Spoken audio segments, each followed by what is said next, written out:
Hello, hello, and welcome to the Kinks and Beatles Daily Deep Dive. I am your host, Tony Fry, and this is episode 221, where we will be discussing the song The Fool on the Hill by the Beatles. If you're joining us live, I will be checking the chat in Facebook Live periodically throughout the recording, so if I say something that strikes a nerve with you or is completely wrong, go ahead and jump in and say hello so I know that you're watching and listening. And if you're listening to this after the fact or watching one of the archive videos, make sure you follow Hero Habit on Facebook, where you can get the updates on what time we'll be going live with all these events, because I think this is how we're going to do it from now on. This has been kind of fun for me, and I think it's going to be cool for the podcast in the future. So make sure you follow and do all that kind of stuff. And this is our third live recording session. And so if you missed any of the other ones, they are archived on our Facebook page as well as on our YouTube channel. So either one of those preferred places for you to watch videos is great. And then, of course, it'll be on the podcast feed later. Enough housekeeping, though. Let's just get on with the show. Let's talk about Fool on the Hill. Okay? This song was released as Song 2 on the Magical Mystery Tour album on November 27th, 1967 in the United States. And it was issued as the fourth song, which was the opening of Side 3 on the double EP soundtrack in the UK on December 8th, 1967. It's the second song heard in the film, so the LP actually matches in that respect, but it gets some of the other songs wrong as far as the movie order. The EP is in no way connected to the film order. Other than Magical Mystery Tour, the song appears number 1 on both. So that's, I don't know why they did it like that. I'm trying to think. I'm pretty sure the other soundtrack albums, Hard Day's Night Help, I'm pretty sure those are in order of appearance, but I'm not positive. I should have looked at that before I started this. The first session for this song was September 6, 1967, when Paul did a solo demo on piano for the rest of the band. You can hear that on Anthology 2. They also worked on I'm the Walrus and Blue Jay Way that evening. But that was it. It was just a demo. There was nothing else beyond that. And then on September 25th, so a couple weeks later, the band did do a proper recording with Paul on piano and recorder, John and George on harmonica, and Ringo on drums. And they did a few takes of that. The next night, they added a ton of overdubs. And so many overdubs that the song, it was essentially a remake from the previous night, because they had wiped out some tracks, re-recorded things, added new instrumentation, and they added a ton of time onto the song. At this point, at the end of this session, the song clocks in at 4 minutes and 25 seconds, which is a minute and a half longer than the version we all know from Magical Mystery Tour album. So it's morphed into something completely different at this point. They added a piano track, 2 acoustic guitars, more drums, bass, and a new lead vocal, among other things. And this session was completely dedicated to Fool on the Hill and lasted over 9 hours. They didn't leave this session till 4:15 in the morning. So that's a long session devoted to one song, but that is going to be the bulk of the recording for this whole track. Paul recorded another vocal on September 27th, which was the same night that the strings and choir were added to I Am the Walrus. And I only mention that I think it's cool when you hear about all the things that are going on at the same time, right? You've got them working for several hours on this massive recording that is I Am the Walrus, with like 16 piece choir and a string ensemble and all that. And then right after they're done with that, instead of where most bands probably would have just said, all right, that sounds good, let's call it a night, they go and like, well, let's throw in some more vocals and stuff on a song that we worked on yesterday. And then that's pretty much it for a while. That's September 27th. Fast forward to October 20th, and it's time to add some flutes to the tune. And just like we talked about in the Magical Mystery Tour episode, which was a couple days ago, outside musicians were brought in, which was not uncommon. They were doing that all the time. But they were paid a fortune, because just like that session, this one went into overtime by 3.5 hours. So these guys are getting double pay at this point, which is good for them. I mean, I know as a musician, I am both thrilled and irritated when you have these situations in the recording studio or a live rehearsal for a show or something. Yeah, the money's good, but if you're going 3.5 hours of overtime, there's a good shot you've been sitting around doing nothing for a lot of that time. And that's exactly what happened here, because part of the problem was that Paul was playing all the parts on piano, and then George Martin is sitting there next to him, scribbling it down to hand to the musicians. And a more cash-conscious group of musicians would have written all that out prior to calling in the session guys. Right? I doubt there are any other bands on the planet that before, during, or after the Beatles are writing the orchestral arrangements on the spot while the guys are sitting there waiting to play it. And while it's good that they had that fluidity, like I mentioned in Magical Mystery Tour, the story goes that one of those musicians actually chimed in and was like, why don't we just play this, and wrote it out for them, and it ended up being part of the track. But that fluidity comes with a price. And they're paying double time now for these, I believe it was 4 flautists to do their overdubs on this night. But at this point, it's done. It's pretty much as we know it, although it's still 4.5 minutes long. So on October 25th, they did the mono mix of the song, and this is where they edited it down to 3 minutes. Which was its final duration. On Anthology 2 album, Take 4 is included on that album, which is 3 minutes and 44 seconds, which is around 40 seconds shorter than the full length. So even though they included this take that has all this extra material, somewhere floating in the EMI archives, there is a full version of this song that I've never heard. I checked YouTube. Usually YouTube's a good place to find bootlegs. And I couldn't find it there. They all have Take 4 from the anthology, but I believe what you're looking for is Take 6. It's either Take 6 or Take 7. I forget how. There's some discrepancies on how they name the tracks on this one, or they name the takes rather. And there's some discrepancy. It's just hard to figure out whether it's Take 6 or Take 7. I'm not 100% sure. But if you happen to have a bootleg with it on it, I would love to hear it. So send it my way. And that Take 4 it's on Anthology, doesn't include all the overdubs. So maybe if there's an expansive Magical Mystery Tour set in the future, like they have done with Pepper, the White Album, and Abbey Road, and Let It Be, maybe we'll get that then. But honestly, I imagine it'll be disappointing because there's not a whole lot going on in this song, and cutting it down to 3 minutes was most definitely the right decision. But I still want to hear it, just as a curious Beatles fan, and I want to have more of the Magical Mystery Tour sessions in general. And I think if it were me doing all of the remastered remixes and all that, because of the way these albums are intertwined, I might have considered doing a massive box that was just 1967 that included the Sgt. Pepper stuff and the Magical Mystery Tour stuff. And I get why they did it. Pepper is an iconic album. It's their most important album. And it was the first one that they started doing these remixes of. But it would have been cool to have just a 1967 set, because you've already got Strawberry Fields and Penny Lane on the Sgt. Pepper set, because they were technically the first songs written for that session. Then you've got Only a Northern Song, which isn't released until the Yellow Submarine soundtrack. So that's got to be included in there.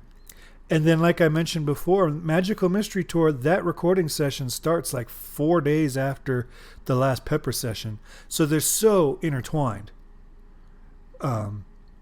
It would have been cool to have a complete 67 set. But I digress. We are going well beyond the topic of Fool on the Hill at this point.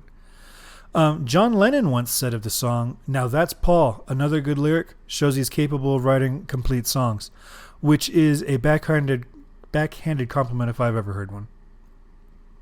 I mean, he can't just say, says another good lyric, so that's something, right? He's implying that there have been some before. But that shows he's capable of writing complete songs. That's a bit of a stretch from the guy who came in with Happiness is a Warm Gun, which is 3 incomplete songs. Not that I'm dissing it. I mean, that's one of my favorite songs, but you know what I'm trying to say. I remember John also saying, I don't remember where I read this, that it was a meaningless song and was simply a bunch of good lines strung together. But I couldn't find a source for that quote, so it's possible I'm remembering it incorrectly or for the wrong song. But even in the Playboy interview from 1980, which was right before John died, and when he was the least bitter and cranky towards his Beatles past, he praised the song then as well. So take with all that what you will. But, John has credited to it. So you'll remember in the Magical Mystery Tour episode, I spoke of the airiness of the entire album. And this track really highlights it, right? And if you listen to it, there's a lot of space in this track. And even though these songs were recorded immediately after the Pepper tracks, which are super produced and super orchestrated, you can already hear the band morphing into the sound they'd adopt for the White Album. So Fool on the Hill blends the psychedelia of Pepper with the stripped down aspect of the White Album. And so there's no vocal harmonies or backing vocals. The arrangement's pretty sparse, and the sound of the recording is pretty raw, right? This is not a warm recording. And in fact, most of the tracks none of the tracks, I think, on the Magical Mystery Tour EP, but even if you include that American, the B-side with all the singles, none of them are particularly warm. Maybe All You Need Is Love, but none of them are particularly warm. There's a certain, I don't know how to describe it. The way I feel it is that it's like they're recording in a giant room, right? They're all in this tight little circle, but they're recording in this giant room, this big empty room, and the mics are picking up all that room, right? And that's really the sound of a lot of the tracks here. And then when you get to the White Album, they kind of continue that sound where it's very stripped back. There's not a lot of effects. It's a more raw sound, a more easy to replicate live sound. But they've also then, by the time they get to the White Album, they've stripped away the psychedelia, right? There's not as many like meandering jam codas like on Magical Mystery Tour and Flying and all that kind of stuff. And it's more of a stripped back rock and roll. So this is really a transitional album, literally days after making this psychedelic masterpiece. And this song, I think, Fool on the Hill, kind of foreshadows the next album more than any other song on Magical Mystery Tour. The chords on the song are really well done, and Paul's vocal, I'm just going to, real quick, Paul's vocal is outstanding. This is a great vocal from Paul. The song is written in the key of D major and opens on a D6 chord, so that's, remember, I think I mentioned before, when you have a chord, when I say D major, 1, 3, and 5 are implied. Right, I know exactly what those are. Any number that comes after that, I'm adding another scale degree. So D6 is D, F sharp, A, and B. We're adding that 6th note of the scale. And then he slides up to an E minor 7/D. All right, this is just a fancy or quick, easy way of notating a 7th chord and 3rd inversion, which means that they put that top note, that 7th, they put it on the bottom. And in an E minor chord, the 7th is a D. So by putting it as the lowest note, instead of the top, we've got this kind of drone underneath the song, or you'll hear people call it a pedal tone, right? He's changing chords in the right hand, but the left hand's just playing the D the whole time. There aren't any borrowed chords in the first part of the verse. It's basically all 1s, 2s, 5s, and 6s. But what he does is he adds a lot of 7ths to the chords. And so this expands the harmony a little bit, and it opens up the song. This adds to the airiness, because when you add the 7ths, it gives the feel that you've got like a pull to a resolution that never comes. So in this one, we've got a 2/7, not uncommon. We have a 3/7. We have a 5/7. That's your dominant chord. That's in most songs. And we have a 6/7. So he's adding, except for the root, the tonic, the D major chord, he's adding 7ths all over the place. And that really adds to the vibe of this whole track. The chorus, though, makes a dramatic shift to D minor. And he uses that dominant chord to shift, right? He ends the verse on A7. So right before, while the fool on the hill, that leading up to fool, he's on an A7 chord, and that's the dominant in both D minor and D major. So at that point, he could go anywhere. He could go to D major, or he could shift to D minor. Coming out of the verse, though, he doesn't make any kind of, or coming out of the chorus, rather, he doesn't make any kind of dominant shift like that. He just goes to D major. He ends the chorus on D minor, and then just goes up to major, which is kind of the opposite. A lot of times in pop songs, you'll hear a major chord go down to minor. It's very, very, very, very popular. You do it on the 4 chord, right? You do. Well, I don't need to get into that. I didn't even bring out my guitar for this one because I wasn't planning on going this deep into the harmony. But going major to minor is very common. Minor to major, I mean, it's not rare, but it's the less common of the two. And he just goes for it, which is cool. The main harmonic hook of the chorus, though, is his use of the sharp 5. Okay, so he hits a D minor chord, and then he slides up the 5th up a half step. So you're going dun, dun, dun, dun, dun, dun, dun, right? That's just the 5th sliding up a half step. And this functions similarly to the drone note he had in the verse, except now he's droning 2 notes. Instead of just the bottom note, he's doing the bottom note and the middle note are staying the same, and it's that top note that's shifting all by itself.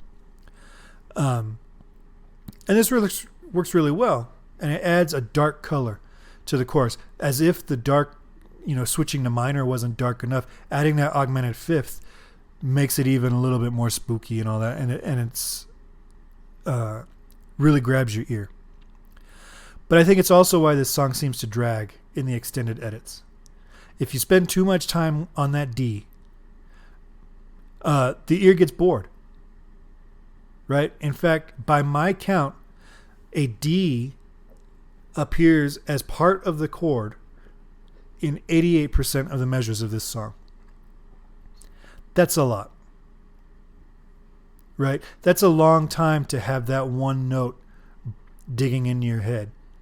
And at 4.5 minutes, which, with that original cut I was saying was 4.5 minutes, at 4.5 minutes, I think that is just going to be plodding along, especially at this tempo.